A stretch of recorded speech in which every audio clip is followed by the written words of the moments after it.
Good morning again, 6th grade, or afternoon, depending on what time you're watching this.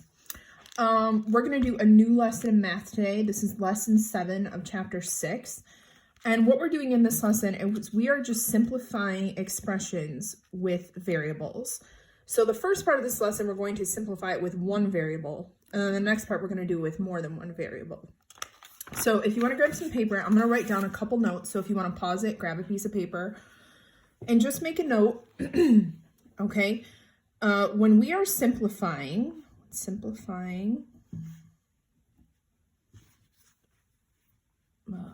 can't even spell today, simplifying expressions,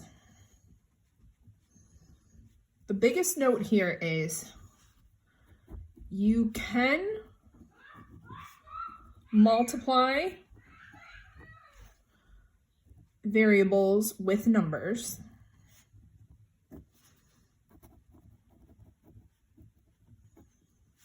You cannot add variables with numbers. And I'm going to show you some examples of that, okay? So you can multiply variables with numbers, but you cannot add variables with numbers. That is going to be the most important part of this lesson, okay? So let's look at example 1, okay? And this one, they're multiplying. So they have 4, so example 1, they have 4 parentheses 6x. And we know when a number is next to a parentheses, that means multiply. So all I'm saying is 4 times 6x. And since I'm multiplying, I can combine those. And I can say 4 times 6x equals 24x. Okay, so I do 4 times 6 is 24, and I keep the x. Okay, but if I was looking at addition, so I'm going to give you another example. If I had 2 plus x plus 3x plus 4, okay? And we've done this in simple solutions a little bit. So again, this should be familiar again, okay? I can combine the 2 and the 4. They don't have a variable. So 2 plus 4 is 6. And I can combine x and the 3x because they both have an x with them. Now, if a variable is standing alone, almost pretend like there's always a 1 in front of it. So 1x plus 3x is 4x. And that would be my answer for that one. Okay, so let's look at A, B, and C here. On letter A, they have 3 times x times 11. So I'm going to use my order of operations first. I'm going to go 3 times x, which is 3x times 11. 3x times 11 is 33x. That's my answer for A. On letter B, they just have x plus x plus x. Well, all you have to do is add those x's together. The same variable, you can combine them, and then you get 3x, okay? And another way to look at this is multiplying is just repeated adding. So x plus x plus x is the same as multiplying the x times 3. So that's why that one works that way. On letter C, we have 7x plus 8 plus x. So the 8, I can't do anything because there's nothing else standing alone. So I'm going to move my 8 down here. I have 7x plus another x. That gives me 8x. So for letter C, that is my answer. And I'm done. Okay? Okay, so let's look at number 2, because this is another part of your lesson today, is writing problems with variables, just like these, but using the story problem to figure it out. So 3 friends will pay X dollars each for admission to the museum, plus $1 to view the mummy exhibit. A 4th friend will pay the admission, but will not view the mummy exhibit. Okay, so 3 friends went to the museum. 3 friends went to the museum.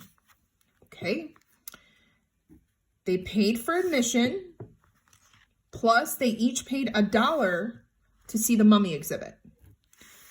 And then this other friend also paid admission.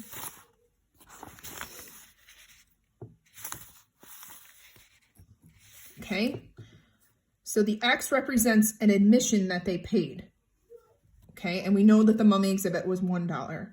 So now we're going to simplify this and say 3 times X is 3X. Remember, we're distributing. We did this in the last lesson. 3 times 1 is 3 plus X. Now I can combine my X's. So we have 4X and the 3 stands alone. So 4 friends paid for admission. The X is the admission. We don't know what it was. But only 3 friends paid $1 to see the mummy exhibit. So they spent an extra $3. That's what that 3 represents. Okay? So on letter D down here, it says, write and simplify an expression and find the total cost of 6 friends to go to the museum if only 4 friends view the mummy exhibit. So we're going to write it up here. We're just going to replace our numbers. So 6 friends went to the museum. They paid for admission, X. They paid X dollars for admission, but only 4 saw the mummy exhibit. Okay, so talk yourself through those story problems. Now, the next part of this is we are going to simplify expressions with 2 variables. 2 variables. So on example 3, it's really the same concept. We just have more variables. So we have 14y plus x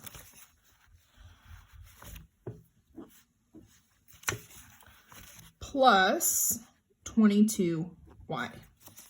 So let's take away the parentheses. So we have 14y plus x plus 22y. Now we can combine, we're adding, so we just combine like terms. So we have 14y plus 22y. Okay, that gives me 36y. And there's nothing here to go with the x. There's nothing here, so we're going to leave it alone. X stands alone. So my answer is 36y plus x. Okay, the next one, we're distributing again. So we have 4, that's example 4, but 4 times 2x plus y. Excuse me. So we're going to go distribute this 4 to everything in the problem. Remember, we can multiply variables by any number, but we can't just add them.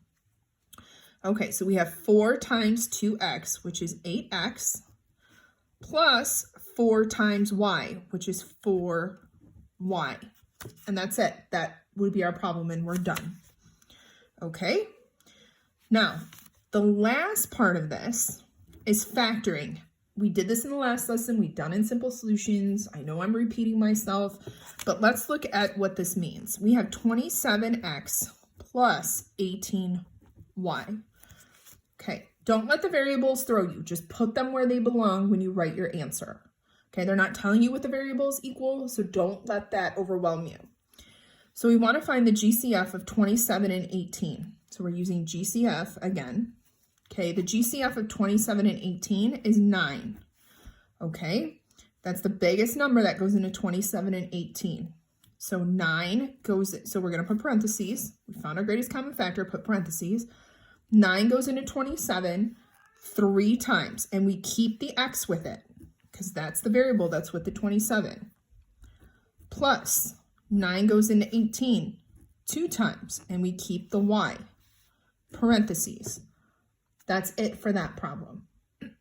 Okay, so we're using greatest common factor and distributive property again. All right, so let's look at the examples. We're almost done here. On example E, they want us to simplify 3x plus 9y plus 2x. So we can combine the x's. 3x plus 2x equals 5x, and 9y stands alone. There's no other y's in the problem to combine with.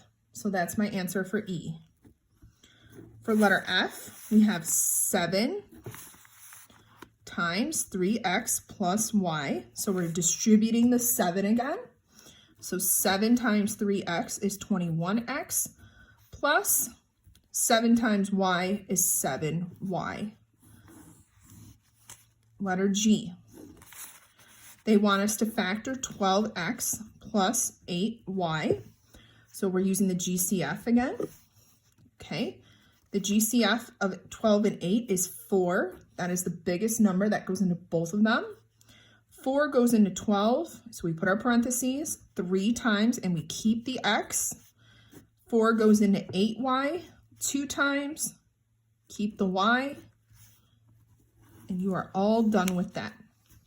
Okay, I feel like you guys really like this lesson today. It's not too difficult, I don't think, but if you're having trouble, reach out to me. I'm more than happy to help you. Okay, have a great day, guys.